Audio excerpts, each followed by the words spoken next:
अस्सलाम वालेकुम नाज़रीन, मैं हूं मिसबा लतीफ। आप देख रहे हैं अंडरग्राउंड न्यूज। अब रुख करते हैं अहम खबरों की तरफ। पीटीआई बरतानिया के सीनियर नायब सदर मलक इमरान खलील की जेर सदारत consular general of Pakistan Bradford के सामने एहतजाजी मुजाहरा। मजीद अहवाल जान लेते हैं ब्रैडफोर्ड से हमारे नुमाइंदे की इस रिपोर्ट से।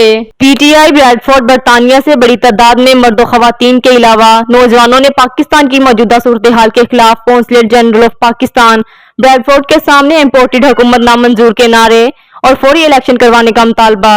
पीटीआई बरतानिया के सीनियर नायब सदर व शुरका ने कौंसलेट के सामने अपना एहतजाज रिकॉर्ड करवाते हुए खिताब में कहा कि हमारा वज़ीर आज़म इमरान खान है, हम इस इम्पोर्टेड हुकूमत को नामंजूर करते हैं, लिहाजा पाकिस्तान में फौरी इलेक्शन करवाने का ऐलान किया जाए।